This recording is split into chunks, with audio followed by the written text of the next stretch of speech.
ಇದು ಟಿವಿ9 ವಿಶೇಷ. ನಾನು ಅವಿನಾಶ್ ಶಿವನ್. ಇದೇ ಸೆಪ್ಟೆಂಬರ್ 9ನೇ ತಾರೀಕಿನಿಂದ ಮತ್ತೆ Indian international cricket is back. Asia cup T20 ಮೂಲಕ ನಾವೆಲ್ಲ ಮತ್ತೆ ಇಂಟರ್ನ್ಯಾಷನಲ್ ಕ್ರಿಕೆಟ್ ಅನ್ನ ಅನುಭವಿಸೋದಕ್ಕೆ ಮುಂದಾಗ್ತಾ ಇದ್ದೀವಿ.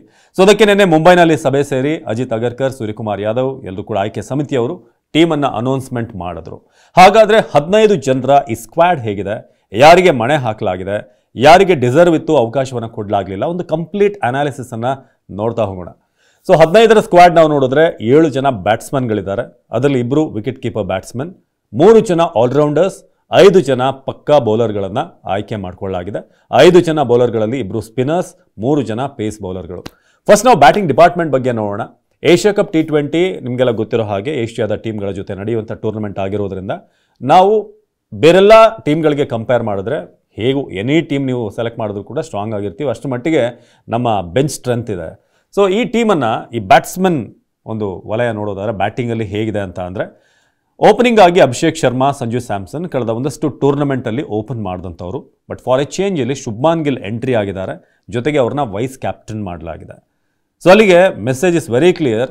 ಶುಭ್ಮಾನ್ ಗಿಲ್ ಹೇಗೂ ಓಪನ್ ಮಾಡೇ ಮಾಡ್ತಾರೆ, ಅವ್ರ ಜೊತೆಗೆ ಅಭಿಷೇಕ್ ಶರ್ಮಾ ಏನಿದ್ದಾರೆ ಅವರು ಓಪನ್ ಮಾಡ್ತಾರೆ ಅನ್ನೋ ಸಂದೇಶವನ್ನು ಆಯ್ಕೆ ಸಮಿತಿ ಕೊಟ್ಟಿದೆ.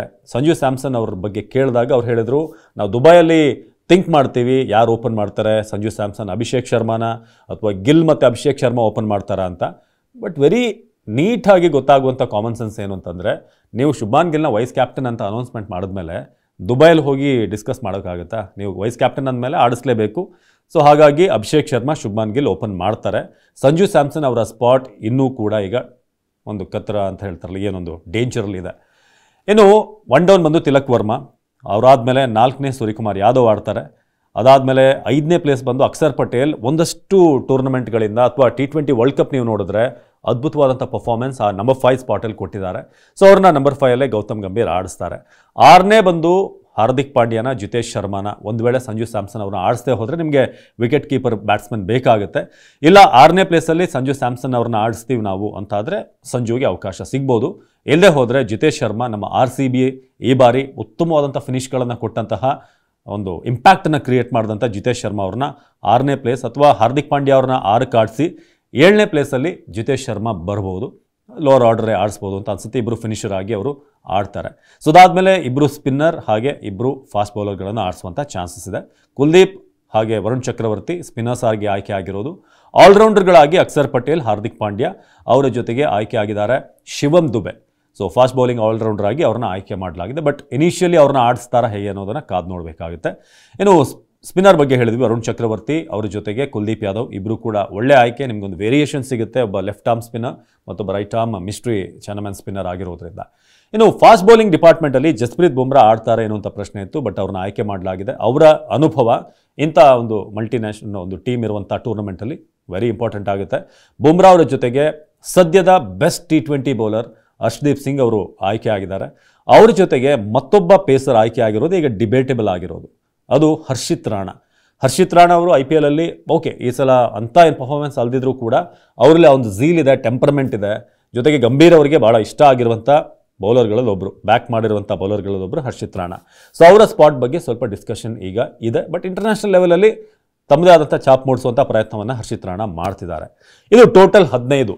ಈ ಟೀಮ್ ನೋಡಿದ್ರೆ ಬೆಸ್ಟ್ ಇದೆ, ಯಾವುದೇ ರೀತಿಯಾಗಿ ನಿಮಗೆ ಇಂಥ ಪ್ಲೇಯರ್ ಬೇಡ ಆಯಿತು ಅಂಥದ್ದೆಲ್ಲ ಇದೆ. ಆದರೆ ರಿಂಕು ಸಿಂಗ್ ಅವರ ಆಯ್ಕೆ ಬಗ್ಗೆ ಒಂದು ಸ್ವಲ್ಪ ಪ್ರಶ್ನೆಗಳಿತ್ತು. ಇತ್ತೀಚೆಗೆ ಅವರ ಫಾರ್ಮ್ ಈ IPL ಸೀಸನ್ನಲ್ಲಿ ಅವರು ಫಿನಿಷ್ ಮಾಡಿದಂಥ ರೀತಿ ಅವರ ಸ್ಟ್ಯಾಂಡರ್ಡ್ಸ್ಗೆ ಕಡಿಮೆ ಆಗಿತ್ತು. ರಿಂಕು ಸಿಂಗ್ ಆಯ್ಕೆ ಆಗ್ತಾರಾ ಇಲ್ವಾ ಅನ್ನೋದಿತ್ತು. ಬಟ್ ರಿಂಕು ಸಿಂಗ್ ಅವ್ರನ್ನ ಒಬ್ಬ ಫಿನಿಷರ್ ಆಗಿ ಆಯ್ಕೆ ಮಾಡಿದ್ದಾರೆ. ಇದೊಂದು ಮಾತ್ರ ಸ್ವಲ್ಪ 50-50 ಇದ್ದಂಥ ಆಯ್ಕೆಗಳಲ್ಲಿ ಇದ್ದಿದ್ದು. ಶುಭ್ಮಾನ್ ಗಿಲ್ ಅವ್ರನ್ನ ತರ್ತಾರೆ ಅಂತ ಗೊತ್ತಿತ್ತು. ಓಕೆ, ಈಗ 15 ಜನರ ಟೀಮನ್ನು ನೀವು ನೋಡಿದ್ರೆ ಯಾರನ್ನ ಬಿಡ್ಲಾಯಿತು, ಯಾರು ಆಯ್ಕೆ ಆಗ್ಬೋದಾಗಿತ್ತು ಅಂತ ಕೇಳಿದ್ರೆ ಶ್ರೇಯಸ್ ಅಯ್ಯರ್ ಅವರ ಹೆಸರು ಫಸ್ಟಿಗೆ ಬರುತ್ತೆ. ಯಾಕಂದರೆ ಶ್ರೇಯಸ್ ಅಯ್ಯರ್ ಇತ್ತೀಚಿನ 1-2 ವರ್ಷ ಫಾರ್ಮ್ ನೋಡಿದ್ರೆ ನೀವು 2016-17ರಲ್ಲಿ ನೋಡ್ತಿದ್ದಂಥ ಅಯ್ಯರೇ ಬೇರೆ, ಈಗ ಅವ್ರು ಆಡ್ತಿರುವಂಥ ರೀತಿಯೇ ಬೇರೆ.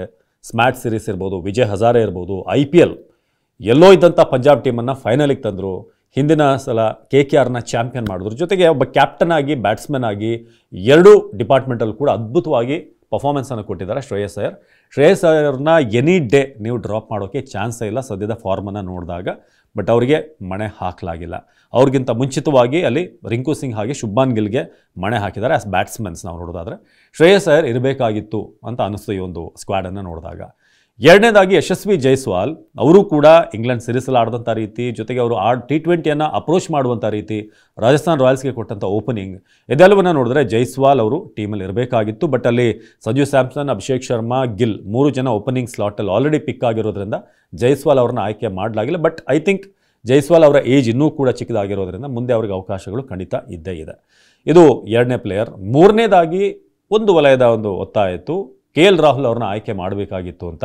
ಬಟ್ ಅದು ಕೂಡ ಅಲ್ಲೇ ಆಲ್ರೆಡಿ ನಿಮಗೆ ಇಬ್ಬರು ವಿಕೆಟ್ ಕೀಪರ್ ಪಿಕ್ ಮಾಡಿದ್ದಾರೆ, ಸಂಜು ಸ್ಯಾಮ್ಸನ್ ಜೊತೆಗೆ ಜಿತೇಶ್ ಶರ್ಮಾ. ಹಾಗಾಗಿ ನೀವು ಮತ್ತೊಬ್ಬ ವಿಕೆಟ್ ಕೀಪಿಂಗ್ ಅಬಿಲಿಟಿ ಇರುವಂಥ ಪ್ಲೇಯರ್ನ ಪಿಕ್ ಮಾಡೋದು ಡೌಟ್ ಇದೆ. ಜೊತೆಗೆ ಆಲ್ರೆಡಿ ಆ 7 ಸ್ಲಾಟ್ಗಳು, ಬ್ಯಾಟಿಂಗ್ ಸ್ಲಾಟ್ಗಳು ಫಿಲ್ ಆಗಿರೋದ್ರಿಂದ KL ರಾಹುಲ್ ಅವ್ರನ್ನ T20 ಪ್ಲಾನ್ ಆಫ್ ಥಿಂಗ್ಸಲ್ಲಿ ಸದ್ಯಕ್ಕೆ ಅವರು ಹಾಕ್ಕೊಂಡಿಲ್ಲ. ಟೆಸ್ಟ್ ಮತ್ತು ODIಗೆ KL ರಾಹುಲ್ ಅವ್ರನ್ನ ಕನ್ಸಿಡರ್ ಮಾಡ್ತಿದ್ದಾರೆ. ಸೊ ಇದು KL ರಾಹುಲ್ ಆಯಿತು. 3 ಜನ ಪ್ಲೇಯರ್ಗಳ ಆಯ್ಕೆ ಆಗಬಹುದಾಗಿತ್ತು. ಮತ್ತೊಂದು ಬಂದು Washington Sundar. But still okay, Sundar ಏನು IPLಲ್ಲೂ ಕೂಡ ಅವರ ಟೀಮಲ್ಲಿ ರೆಗ್ಯುಲರ್ ಅವರ 11ನಲ್ಲಿ ಇರಲಿಲ್ಲ. ಸುಂದರ್ ಅವರ ಬೇಕಾಗಿತ್ತು ಅನ್ನೋದು ಕೂಡ ಒಂದಷ್ಟು ಕಡೆ ಕೇಳಿಬಂದಂಥ ಅಭಿಪ್ರಾಯ. ಇನ್ನು ಬೌಲಿಂಗ್ ಅಂತ ಬಂದಾಗ ನೀವು ಹರ್ಷಿತ್ ರಾಣಾ, ಜಸ್ಪ್ರೀತ್ ಬುಮ್ರಾ, ಅರ್ಷದೀಪ್ ಅವ್ರನ್ನ ಆಯ್ಕೆ ಮಾಡಿದ್ದಾರೆ. ಹರ್ಷಿತ್ ರಾಣಾ ಅವರ ಬದಲಾಗಿ ಪ್ರಸಿದ್ಧ ಕೃಷ್ಣ ಅವ್ರನ್ನ ತರ್ಬೋದಾಗಿತ್ತ. ಯಾಕಂದರೆ ಅವರು ಗುಜರಾತ್ನಂತಹ ಅವರ ಹೋಮ್ ಪಿಚ್ಚಲ್ಲಿ, ಬೌಲಿಂಗ್ಗೆ ಟಫ್ ಕಂಡೀಷನ್ಸ್ ಇರುವಂಥ ಪಿಚ್ಚಲ್ಲಿ ಪ್ರಸಿದ್ಧ ಕೃಷ್ಣ ಅದ್ಭುತವಾಗಿ ಬೌಲಿಂಗ್ ಮಾಡಿದರು. ಈ ಸಲ IPL ಸೀಸನ್ನಲ್ಲಿ 25 ವಿಕೆಟನ್ನು ಗಳಿಸಿ ಪರ್ಪಲ್ ಕ್ಯಾಪನ್ನು ಗಳಿಸಿದರು. ಅದು ಕೂಡ ಕ್ರೂಷಿಯಲ್ ವಿಕೆಟ್ಗಳು. ಗುಜರಾತ್ ಟೈಟನ್ಸ್ಗೆ ಬೇಕಾದಂಥ ಸಂದರ್ಭದಲ್ಲಿ ಅವರು ವಿಕೆಟನ್ನು ತಂದುಕೊಟ್ಟಂಥ ಬೌಲರ್. ಜೊತೆಗೆ ಅವರ ಬೌಲಿಂಗ್ ವೇರಿಯೇಷನ್ಗಳು T20ಯಲ್ಲಿ ಅದ್ಭುತವಾಗಿತ್ತು.